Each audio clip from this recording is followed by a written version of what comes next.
नमस्कार, मैं अमनदीप पिलानी और आप देख रहे हैं पंजाब केसरी टीवी। इस वक्त जींद जिले के कंडेला गांव में मौजूद हैं। कंडेला गांव में आप देखेंगे हमारे बिल्कुल सामने शहीद राजेश शर्मा की प्रतिमा है और बात करें तो कल इनकी मूर्ति का अनावरण किया गया था। कल पूरे 23 साल इनको दुनिया से गए हुए हो गए। मामला क्या था, 2002 में जब कंडेला कांड हुआ उस दौरान राजेश शर्मा पुलिस की लाठी चार्ज के दौरान और जो फायरिंग किसानों पे की गई थी उसमें वो घायल हो चुके थे और यहाँ पर देखेंगे तो 25 मई 2002 को वो इस दुनिया को छोड़कर चले गए थे। कल पूरे 23 साल में इनका मूर्ति का अनावरण भारतीय किसान यूनियन और राजेश शर्मा के परिवार के द्वारा किया गया। यहाँ पर हरियाणा भर से किसान पहुँचे और हम बात कर सकते हैं तो 15 अक्टूबर 1988 को राजेश शर्मा ने कंडेला की धरती पर जन्म लिया था। इस वक्त हमारे साथ उनका परिवार है, उनके पिताजी हैं, उनकी माताजी हैं और उनकी बहन है। राजेश शर्मा तीसरे नंबर पर बच्चे थे जो इन्होंने घर में जन्म लिया था। इनसे पहले दो बड़ी बहनें थी और इनसे छोटा एक भाई था जो तीसरे नंबर पर इन्होंने जन्म लिया था। वो किसान आंदोलन की भेंट चढ़ चुके थे। हमारे साथ उनके पिता हैं ईश्वर सिंह से बातचीत करते हैं। कैसे मामला घटा, कौन सा दिन था, कैसे वो घर से गए? वो स्कूल में जा करके स्कूल में बच्चों में किसान यूनियन का आंदोलन चला हुआ था, बच्चों के साथ वो नगूरा चले गए। कितनी उम्र थी और कौन सी कक्षा में थी? वो 8वीं पास होकर 9वीं कक्षा में हो गई थी और बच्चों के साथ जाकर पुलिस द्वारा नगूरा कुछ किसानों को हिल लिया। गांव को नहीं ला के कुछ किसान ट्रेलियों भर कर वहाँ नगूरा पहुँचे। वहाँ उसको पुलिस द्वारा लाठीचार्ज के गुप्त अंगों भर चोटें लगी। छोटी सी उम्र में इतना जज्बा किसानों के साथ, मतलब आंदोलन में जाना? वो किसानों के साथ तो क्या, वो बड़ों के साथ बैठता था। अच्छा। वो पढ़ाई में बड़ा होनहार था। बच्चों के साथ तो उसका कम वो था, बड़ों के साथ बैठना उठना था, बड़े आदमियों के साथ। जैसे मेरे पिताजी थे, काशीराम नैनर और थे ये उनके साथ बैठ कर होके आके भर देता था। उस टाइम उनकी बातें सुनता था। तो बड़ों के साथ बैठना उठना, उनके विचारों को कहीं ना कहीं साथ में अमल भी करते थे। अमल तो उनकी बातों पर, हर बात पर अमल करते थे। वो बच्चों के साथ नहीं, एकदम पढ़ाई में बड़ा होनहार था। कभी मैं कहता था उसको, माँ भाई तुम पढ़ता तो सही नहीं बोला, बरब की मैं सुन लिया, मेरे वहाँ मास्टर पढ़ाते हैं वही याद हो जाता है पढ़ाई। वो ये भी कहता था हक भाई मैं वो तो कुछ बड़ा होनहार बच्चा। आगे मैं उसकी याद हम भूल नहीं सकते। तो भावुक हो गए हैं 23 साल की घटना। लेकिन बात करें तो जैसे कल का ही वो दिन, माँ बाप के लिए तो जो औलाद होती है अनमोल होती है, जो प्यार प्रेम माँ बाप करता है उसकी कोई हम सीमा नहीं बता सकते। उनकी बहन है।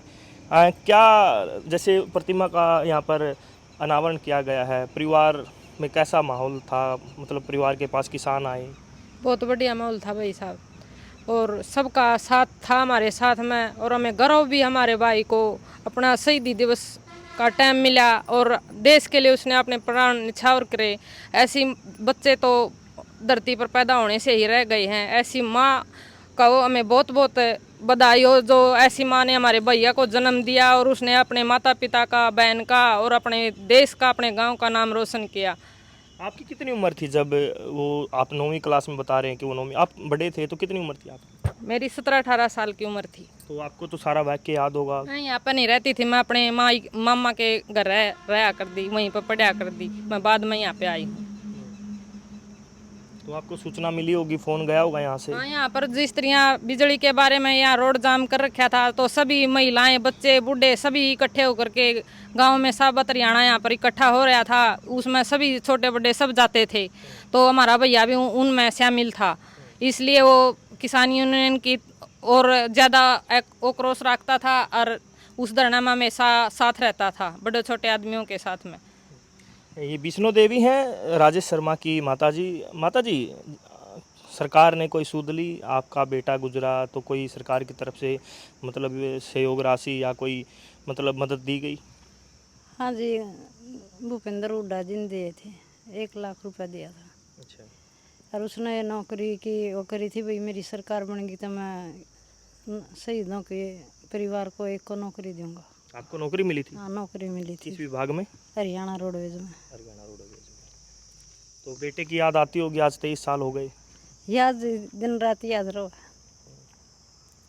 बेटा घेऊ भूल भूल हो सका।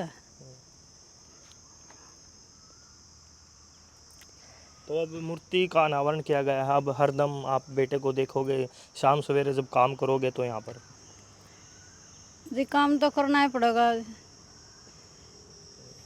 ये वैसा गर्व तो नहीं है भैया, उन्हें सहयोग कर दिया और हमने अपना उसकी स्थापना करवा दी। सारे हरियाणा ने सहयोग करे हमारे साथ ना। 23 साल बीत गए थे, हम पहले भी लगवा सका थे। इनका किसान यूनियन का इन प्रधान जी का सहयोग होया और हमने इसका वो कर दिया।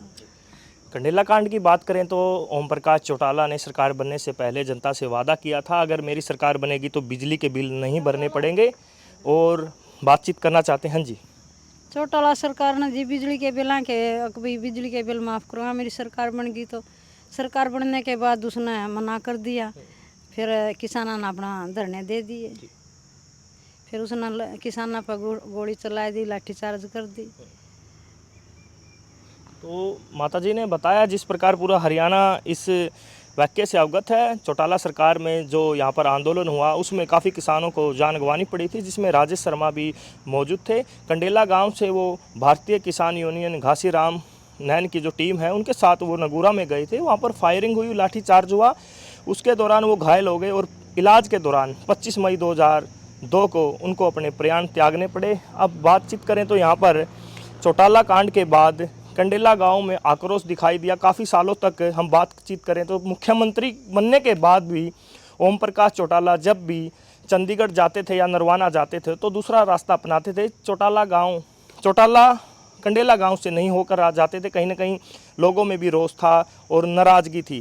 कंडेला गांव में मौजूद हैं शहीद राजेश शर्मा की मूर्ति, आप देख सकते हैं। कल किसान नेताओं ने और परिवार ने इस मूर्ति की स्थापना की है। बाकी किसानों की बात करें तो गुलकनी गांव के मेन अड्डे पर बाकी किसानों की मूर्तियों की स्थापना की गई है। जींद से पंजाब केसरी के लिए मैं अमनदीप पिलानिया। हमसे जुड़े रहने के लिए हमारे YouTube चैनल को सब्सक्राइब करें और नई वीडियो की नोटिफिकेशन के लिए बेल आइकॉन को दबाएं। अगर आप ये वीडियो Facebook पर देख रहे हैं तो लाइक जरूर करें और ज्यादा से ज्यादा शेयर करें। धन्यवाद।